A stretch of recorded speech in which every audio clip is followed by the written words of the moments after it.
Equinox Télévision, au-delà de l'image, nous rendons compte.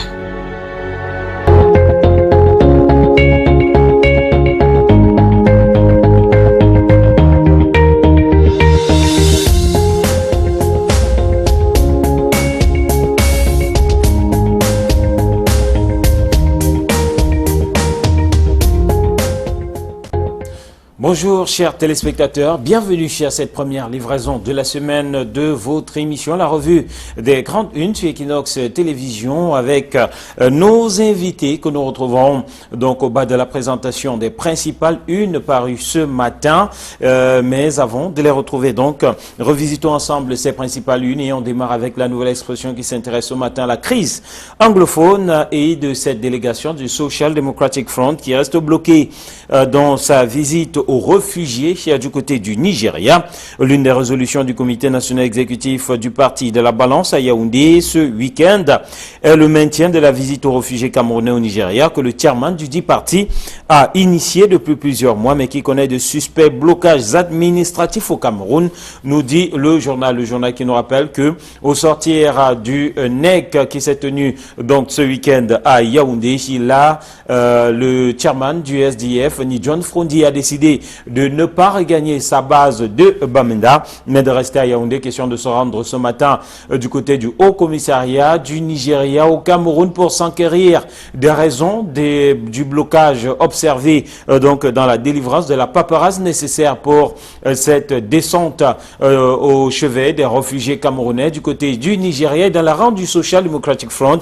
On pense d'ailleurs que le blocus jusque-là observé est dû au fait du régime en place qui ne voit pas d'un bon œil cette descente du SDF avec une cargaison importante alimentaire, importante et bien d'autres choses au chevet de ces réfugiés donc du fait de la crise anglophone qui secoue les régions du nord-ouest et du sud-ouest. Le journal nous parle aussi ce matin à sa page 10 du jeu trouble de l'administration dans l'affaire Manidem, car pour la nouvelle expression en autorisant la tenue d'un congrès du Manidem la semaine dernière, le sous-préfet de Douala Premier, réputé pour interdire systématiquement les manifestations de l'opposition, était tout simplement loin d'être naïf. Et puis il y a un important dossier consacré au sport dans la nouvelle expression de ce matin, Lions indomptables, le choix de l'entraîneur coincé, nous dit le journal, alors que l'on attend le nom du futur sélectionneur. Un des concurrents a jeté l'éponge. Il s'agit de John Toshak qui a bénéficié donc d'un contrat faramineux et juteux du côté de l'Iran, lui qui était dans la shortlist des deux derniers selon la nouvelle expression, aux côtés d'Alain Giresse, et Alain Giresse qui resterait donc le seul concurrent mais qui est vu d'un mauvais œil au sommet de l'État, nous dit la nouvelle expression. En tout cas, ce choix reste jusqu'ici coincé chez la CAN féminine, aussi dans les colonnes du journal, et des inquiétudes malgré la victoire. Le journal qui rappelle que le Cameroun en match retour du dernier tour éliminatoire de la Coupe d'Afrique des Nations Ghana 2018 de football féminin. La brillante en match retour dont le Cameroun s'est imposé 5-0. C'était déjà le score lors du match aller, 10-0 sur l'ensemble des deux matchs, mais la brillante victoire de l'équipe nationale féminine du Cameroun face au Congo ne doit pas occulter la préparation ambiguë ou alambiquée qu'elle a connue après plusieurs mois d'oisiveté. Les chantiers de la CAN et ces chiffres qui font peur. Les différents chantiers routiers engagés à Bafoussam ont à peine franchi le seuil de 2% de taux de réalisation, nous dit le journal. L'œil du Sahel s'intéresse ce matin à l'arrondissement de Maroua 2 et 10 morts dans les attaques de Boko Haram de ce côté-là. Boko Haram qui a encore frappé à travers ces terroristes, et c'est dans la localité de Manganvé, chez Djalingo, une localité qui s'est réveillée vendredi dernier dans la tristesse et la désolation. En cause le chef de cette localité qui était la visée principale des terroristes de Boko Haram, des terroristes terroristes qui ont égorgé ce dernier avant de tuer plusieurs autres personnes dans cette chefferie, et dans leur fuite, ils ont fait beaucoup d'autres victimes. Mais le journal du Sahel relève que il y a donc eu cette répression de la part des membres des comités de vigilance qui ont donc organisé une battue à l'issue de laquelle plusieurs terroristes de la secte Boko Haram, auteurs de ces morts, ont eux aussi été tués dans les échanges ou les altercations qui ont suivi. Plusieurs ont été faits prisonniers. Le gouverneur de la région de l'extrême nord qui est descendu sur les lieux a félicité ses membres de comité de vigilance avant d'apporter son soutien aux différentes familles éprouvées. Info Matin parle ce matin d'Issatiroma Bakari qui dit pourquoi il est avec Paul Biya. Vendredi, le leader du FSNC a expliqué son ralliement au chef de l'État, répondu à ses détracteurs, s'est prononcé sur le phénomène des fake news. Et puis Forum Libre nous parle ce matin de la crise anglophone et du Congrès américain qui reçoit les victimes. Ce sera le 27 juin prochain.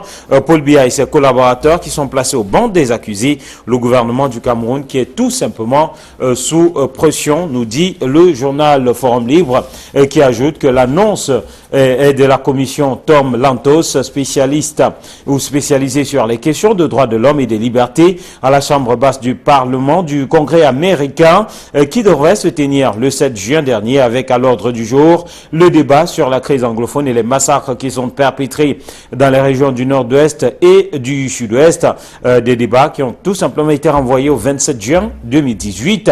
L'appel des témoins et des victimes est donc lancé. Les Américains veulent savoir si leurs multiples aides ne sont pas utilisées pour tuer des civils camerounais. Le président Paul Biya et ses collaborateurs sont tout simplement au banc des accusés. Sur le journal qui se projette d'ailleurs sur les issues possibles au sortir de ces auditions. Le journal qui rappelle qu'il ne s'agit pas simplement d'auditionner Patrice Ganan comme c'était le cas le 7 juin prochain, mais qu'au-delà de Patrice Ganan, plusieurs autres victimes ou plusieurs personnes témoins qui pourra apporter avec preuve à l'appui des témoignages sur les exactions du gouvernement dans ces régions anglophones pourraient eux aussi être entendus. Alors on poursuit avec le journal Écho Matin. Écho Matin qui titre ce matin sur la monnaie électronique et de cette bataille pour le contrôle d'un marché évalué à près de 2000 milliards de francs CFA. Il s'agit donc de ces paiements qui, en tout cas le journal rappelle que le 1er juin dernier à Yaoundé, il y a eu cette cérémonie de signature d'un mémorandum d'entente entre le ministère des enseignements secondaires et les opérateurs de transfert électronique d'argent. Et selon ce mémorandum d'entente, les frais de scolarité, ceux des examens, des concours et des associations des parents d'élèves seront payés à partir de l'année scolaire 2018-2019 par le biais de ces entreprises qui offrent déjà des prestations du mobile money. Le journal Le Soir parle de gestion calamiteuse mis en cause ici. Il s'agit du directeur général de l'IRAD dont la gestion est mise à nu. Le journal parle d'incompétence managériale, de tribalisme et de soupçons de détournement, tout comme il revient sur cette affaire en justice entre la fratrie Mouna, héritage de la famille Mouna, Amatoutou Mouna, Dame Le Pion à ses frères. La victoire par KO a été obtenue grâce à l'efficacité de son avocat, nous dit le journal. Et puis on poursuit avec le journal Le Détective qui revient sur les inscriptions sur les listes électorales et parle de l'appel de René Emmanuel Sadi dans le BAM Ekim, l'ancien ministre de l'administration territoriale et de la décentralisation qui a ratissé large donc derrière le chef de l'État Paul Biya. Intégration ce matin parle du Cameroun et du patronat qui est contre les réformes fiscales. Le journal rappelle que le Fonds monétaire international, donc met la pression sur le Cameroun, notamment sur le directeur général des impôts, afin que celui-ci puisse donc, selon le journal, augmenter la pression fiscale, ce que ne l'entendent pas de cette oreille le patronat. L'anecdote parle de proposition au goût maire de Moussongué. La commission Mafani Moussongué, la commission du bilinguisme et du multiculturalisme, qui au terme de ses auditions publiques du côté du Nord-Ouest a présenté un rapport avec de nombreuses propositions que le journal L'Anecdote trouve simplement en tout cas juge de goût amer ces propositions de Moussongué. Et puis Repère parle de ces bâtonniers qui sont englués, empêtrés dans des affaires, ils sont mouillés.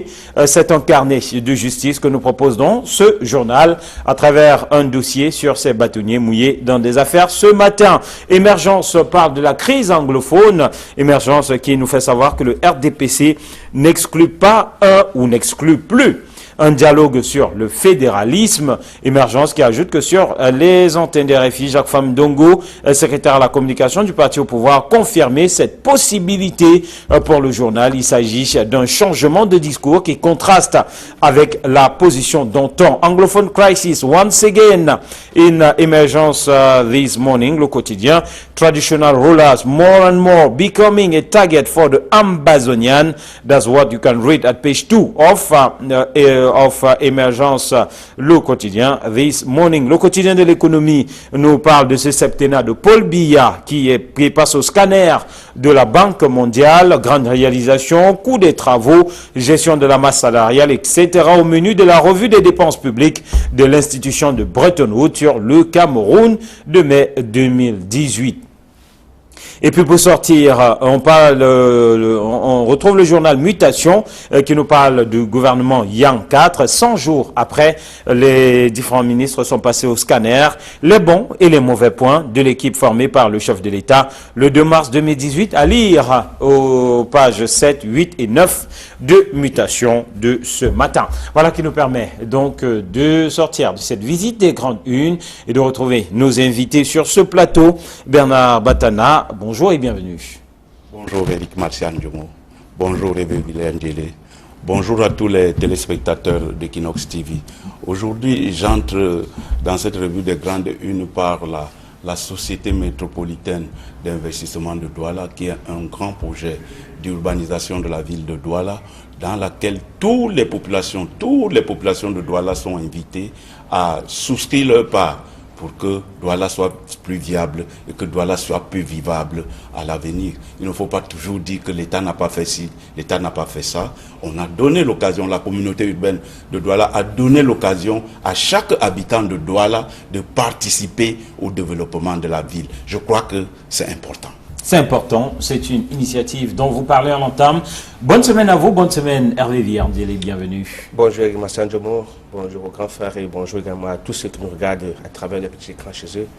Et je vais penser aux populations du nord et du sud-ouest et une fois de plus leur adresser mon bonjour en espérant que l'appel à la paix et au calme que je vais lancer sur ce plateau pourra être utile à leur niveau, parce qu'il faut reconnaître que depuis qu'il y a le désordre dans cette partie du Cameroun, nous la vie au Cameroun a connu un coup, et du coup ce n'est plus la grande joie et la grande harmonie qu'on avait hier quand on se dépasse de ce côté-là. Donc c'est vraiment difficile pour nous autres. Donc du coup, il faudrait bien qu'il puisse penser une fois de plus que le Cameroun est un État uni et qu'on devrait continuer à œuvrer pour la paix, afin que la construction du Cameroun et la construction de toutes les régions du Cameroun puisse être effective et réelle.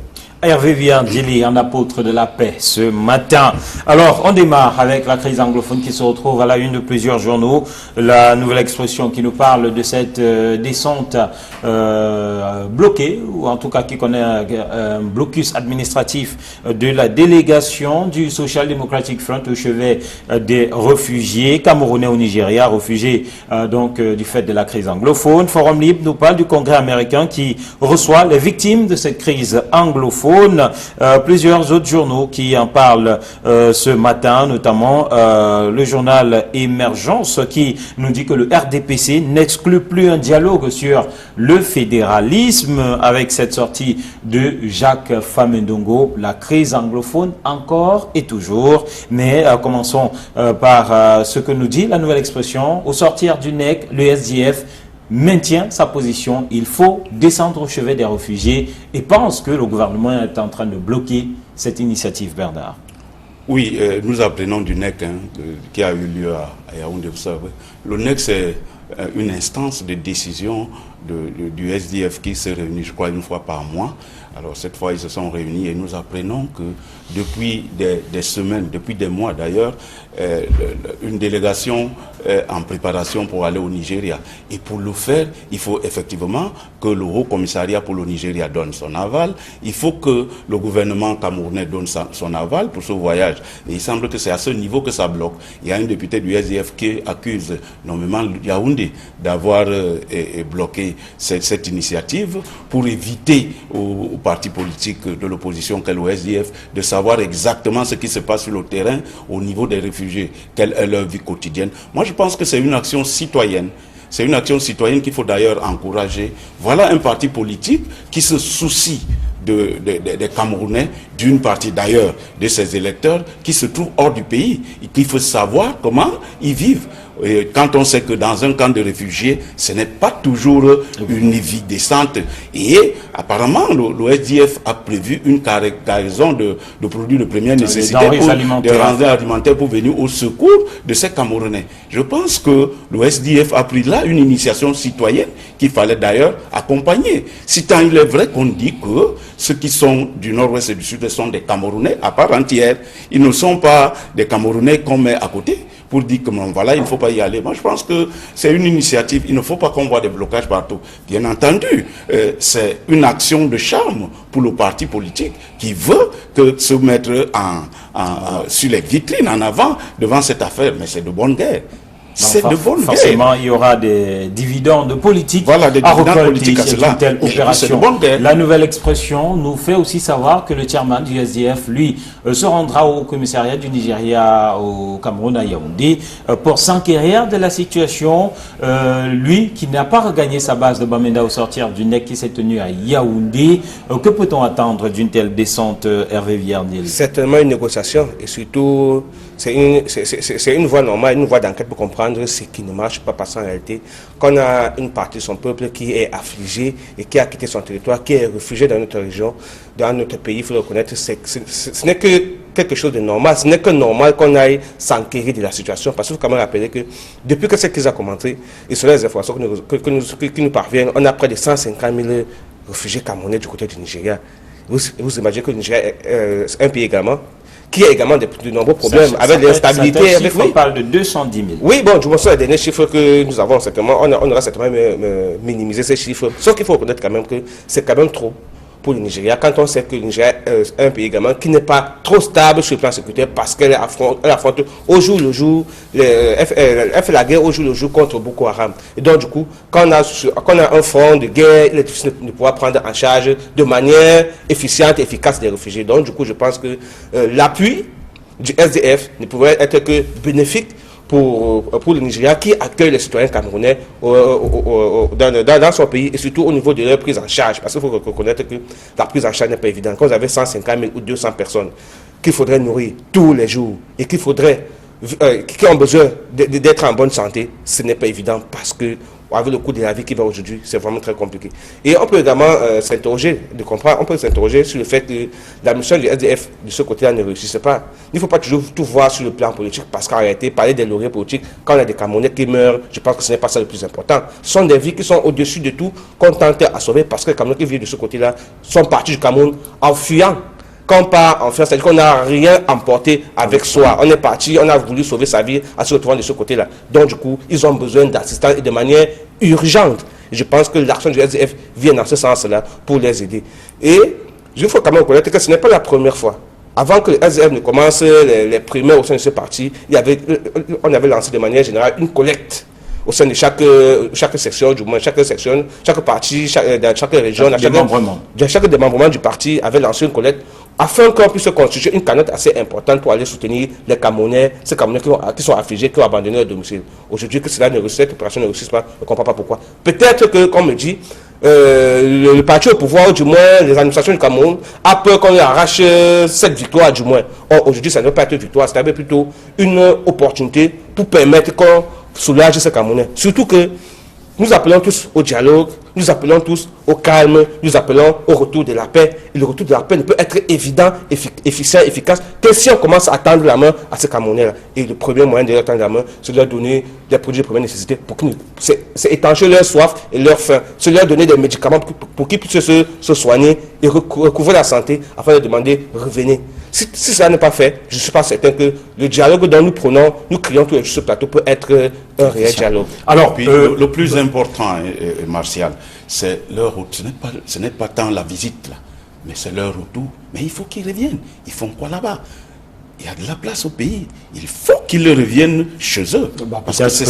Peut-être pour que cela soit effectif, il faudrait que l'accalmie aussi revienne dans leur ancien logis. Et même, Eric, c'est en leur rendant visite qu'on les invite à revenir. Et justement, on commence à avoir les éléments réels de leur invitation au pays. Est-ce que c'est réel? Alors qu'ils viennent, il faut rappeler que les villages ont été détruits, on a brûlé, c'est vrai qu'on est en train de lutter. Il y a eu des gangs de bandits qui sont infiltrés partout pour rendre cette crise aussi criarde qu'elle est devenue aujourd'hui. Absolument. Donc, du coup, on a brûlé leurs maisons et autres. On reste sur cette actualité pour évoquer la une émergence qui nous fait savoir que le RDPC n'exclut plus un dialogue sur le fédéralisme.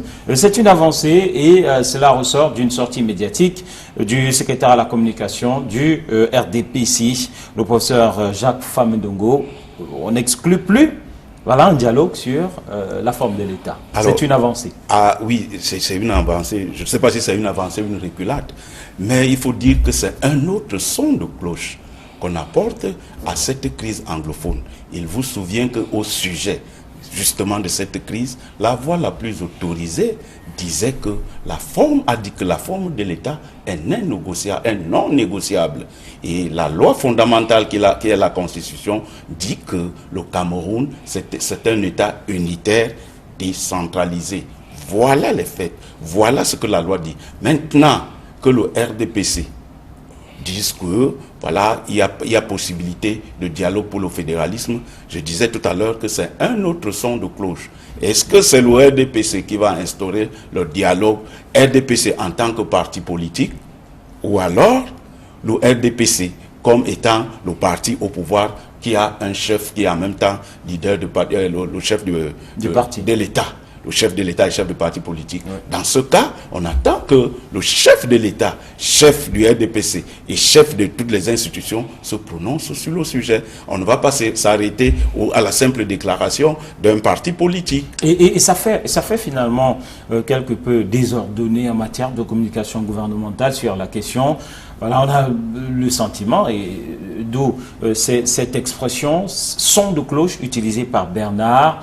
Voilà, un ministre va faire une sortie aujourd'hui, abondé dans un sens complètement différent de celui-là. Comment comprendre cette disparité dans la communication et surtout dans la façon d'aborder certains sujets, comme le sujet sur la forme de l'État au niveau de ces ministres? Je pense que le ministre qui parle est un membre du gouvernement et le ministre qui parle également au nom du RDPC est responsable de la communication au sein du RDPC, sauf si je me trompe.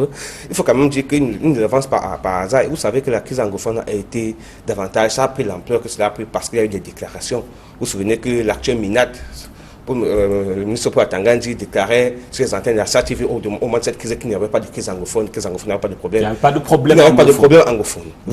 Il n'était pas le seul ministre abordé dans ce Il y avait également le ministre de la Justice, garde des Sceaux, Laurent Esso, qui faisait une déclaration. Celui de la communication. Effectivement, les déclarations que nous avons au sein de la presse appréhendé comme de l'huile qu'on versait sur le feu hier, quand cette crise n'a pas atteint la proportion que ça atteint aujourd'hui.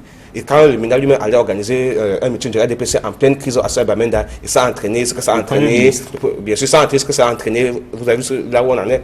Parce que ce sont des déclarations. Je pense que la déclaration de Jacques Famine Dombe également est une déclaration qui vient dans le même sens. Hier, on parlait de débat autour de la forme de l'État. Débat hier qu'on refusait de faire, parce qu'il faut quand même noter que c'est une forme d'avancée. C'est le responsable de la communication au sein du RDPC qui le déclare en tant que ministre des enseignements supérieurs, c'est-à-dire que membre du gouvernement, c'est que ce n'est pas une vaine déclaration. C'est pas une vaine déclaration. Parce que aujourd'hui, commencer à nous parler de la forme de l'État, c'est une ouverture au dialogue. Et qui a dit? Je vais citer Maître Kangou sur ce plateau qui le disait sur droit de réponse. C'est pas parce qu'on parle du divorce dans un mariage que forcément on doit divorcer. Non. Le fait de discuter de la forme de l'État n'est qu'un élément. Et je suis sûr que si ce débat est ouvert de manière officielle et qu'on débatte avec des arguments et qu'on trouve effectivement que les arguments fournis par ceux qui militent pour le fédéralisme au Cameroun et pour ceux qui ne militent pas donnent matière à ce qu'on puisse repenser. Je pense qu'on le fera. Pourquoi refuser le débat? Parce qu'il faut quand même reconnaître que depuis le début de la crise, ce n'est que matière à débat. Ce n'était qu'une proposition. Proposition qu'on refute entièrement, qu'on refuse d'admettre. Or, dans un pays qui s'est dit démocratique, je pense que tout est négociation, tout est dialogue. Tout est dialogue et on peut dialoguer autour d'une table sur des sujets. Maintenant qu'on a apprécié les différents angles, les positions, les différents points de vue, qu'on trouve si pertinents, on peut les adopter ou non. Là, Éric Martial, fort opportunément, cette déclaration, cette sortie du ministre, il faut dire ici, il faut préciser ici qu'il a parlé en tant que responsable de la communication du RDPC. Donc, fort opportunément, on sait que le RDPC est le parti dominant à l'Assemblée nationale. Bon, sa déclaration ne doit pas se limiter à la simple presse. Il faut que, justement, que cette question anglophone fasse désormais partie des discussions à l'Assemblée nationale. Et c'est bienvenu que ce soit le porte-parole du comité central du RDPC, qui est le parti qui ce que l'on refuse jusqu'ici au niveau de l'Assemblée nationale, voilà, parce que le sujet en tout cas semble tabou au niveau de l'Assemblée nationale. Alors on évolue, on l'a dit, plusieurs journaux se sont intéressés ce matin à cette crise anglophone et puisqu'on a parlé de la forme de l'État, qui faisait partie des propositions de la commission Mafani Moussongue au sortir des auditions du côté de Bamenda dans le nord-ouest, l'anecdote en tout cas, un son de cloche complètement différent qui parle de crise anglophone et des propositions au goût amer de Moussongue. Comment comprendre cette une? Oui, comment comprendre cette une? C'est que, il faut savoir que l'anecdote, c'est un journal. Et puis, la une d'un journal épouse la philosophie du journal.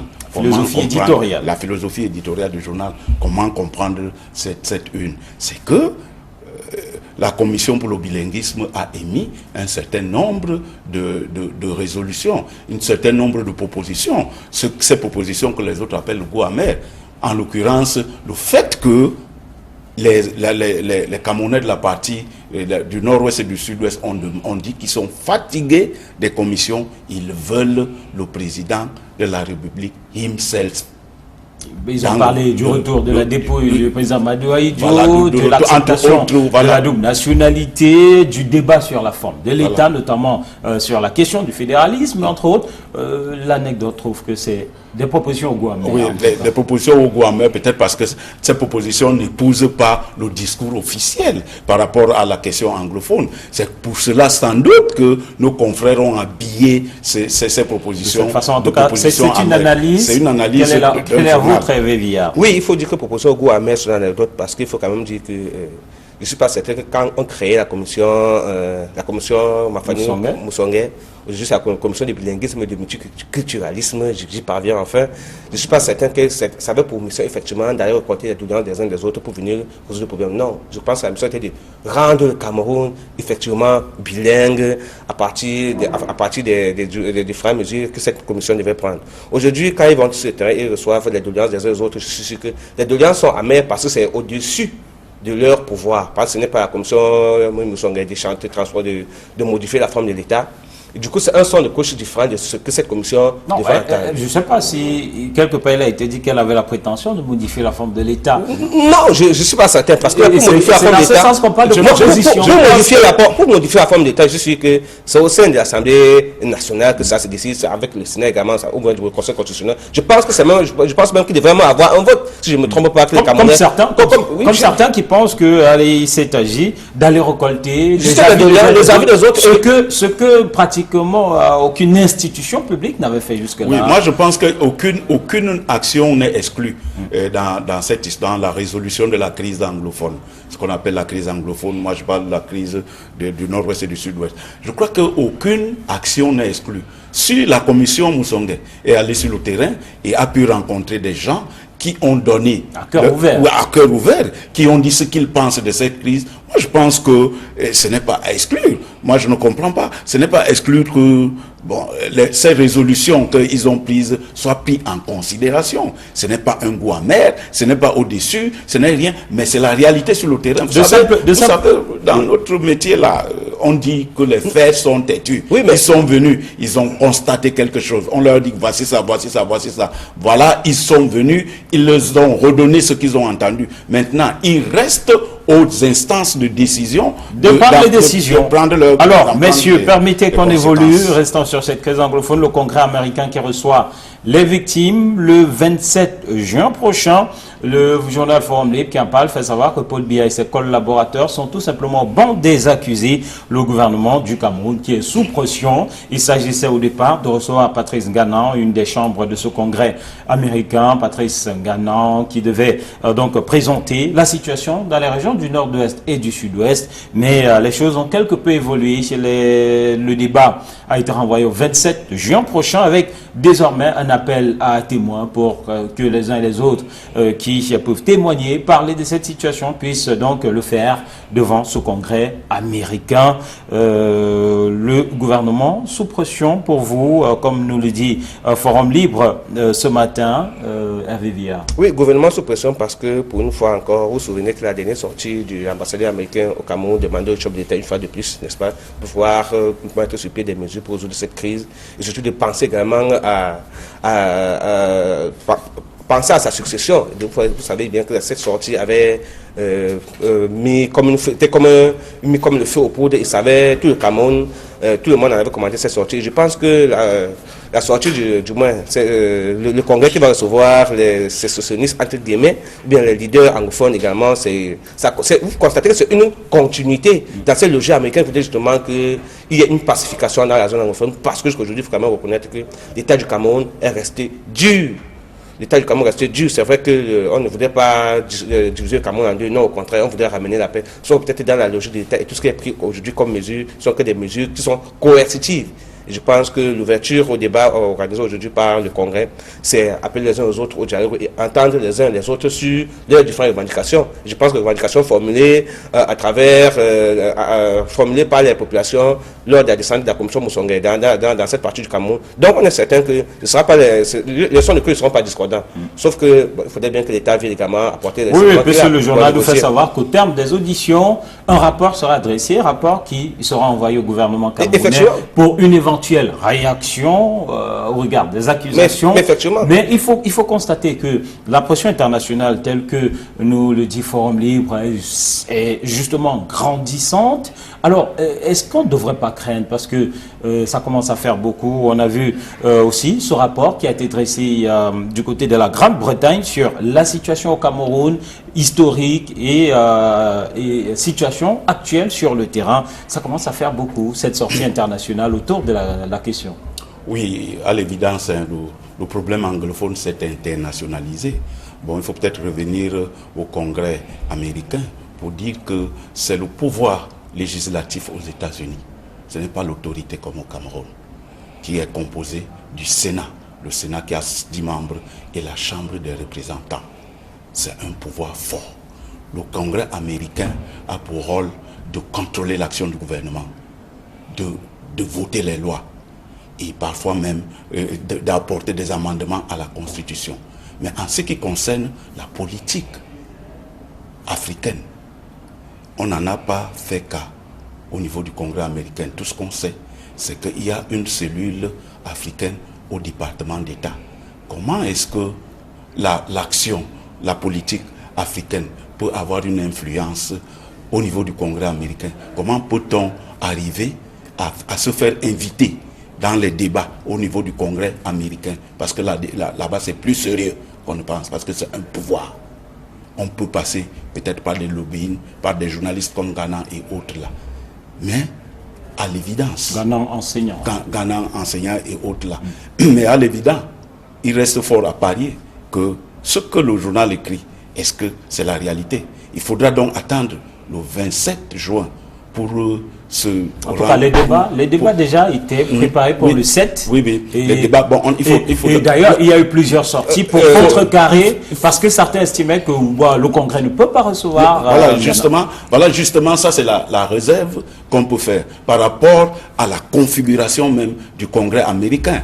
C'est quelque chose le journal Forum Libre vous dit, l'annonce officielle a été faite par Tom Lantos, qui est donc membre... Il n'est pas exclu. Il n'est pas exclu. Je dis un groupe de pression pour rencontrer un représentant. Vous semblez percevoir cela comme une mauvaise nouvelle, finalement. C'est une nouvelle, à la fois, ça dépend de quel bout on prend.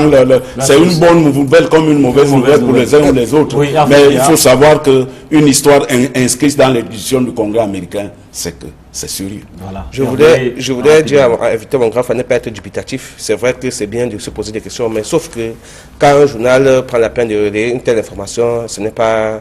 En fait, ce n'est pas du n'importe quoi, en fait. Et quand on essaie de voir, je vous ai dit que la déclaration de l'ambassadeur américain, ce n'est qu'une continuité. Et en fait, le problème anglophone n'a pas été posé, c'est pas la première fois que les États-Unis se saisissent de ce problème. Il y a eu des déclarations également qui ont été faites dans ce sens-là, en demandant au chef d'État de prendre des mesures. Seulement que, comme il dit, arriver au niveau du Congrès.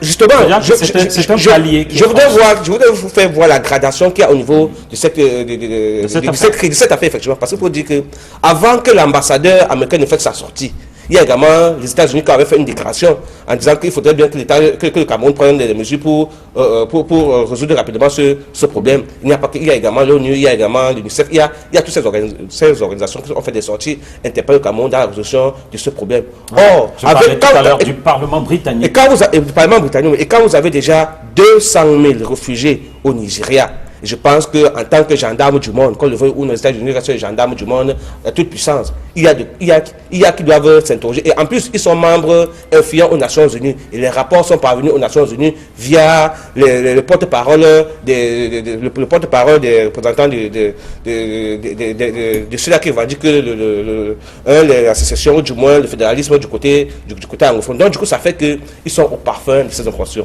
Du coup, pour que la situation ne dégénère pas, il faudrait bien qu'on essaie de voir ce qui se passe attendre les uns les autres pour résoudre cette crise avant que ça ne dégère. Parce que comment on connaît, Eric, qu'il y a quand même des fonds de guerre dans presque partout. Il ne faudrait pas que ça s'embrase encore ailleurs. Au moins, attendons le 27 juin pour voir ce qui sera dit de ce côté-là. Pour sortir, messieurs, en une minute, chacun a une mutation qui parle des 100 jours de ce gouvernement, Yang 4.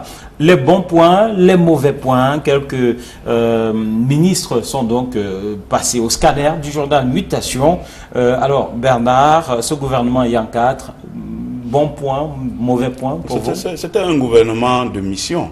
Est-ce que la mission a été remplie en 100 jours? On pointe par exemple le ministère de la décentralisation qui semble vide, qui n'existe pas encore. Qui sentit l'un des pires points. Alors, 100 jours après, l'une des pires notes. On peut le dire pour regretter qu'un ministère ne soit pas encore mis en place. On n'aura pas seulement s'arrêter au décret. Et il ne faut pas toujours pointer du doigt le ministre qui n'a pas tous les leviers aujourd'hui. Il n'a pas une équipe, il n'a pas de fonds de roulement, les leviers de manœuvre, il ne les a pas. Il faut qu'avant qu'on fasse un décret, qu'on nomme un ministre, que toutes les structures de travail soient accompagnées. Voilà. Bon, il faut peut-être saluer l'action du ministre des Enseignements secondaires qui désormais fait passer les inscriptions par Orange, par le Mobile Money. Je crois que c'est une bonne initiative, c'est une révolution.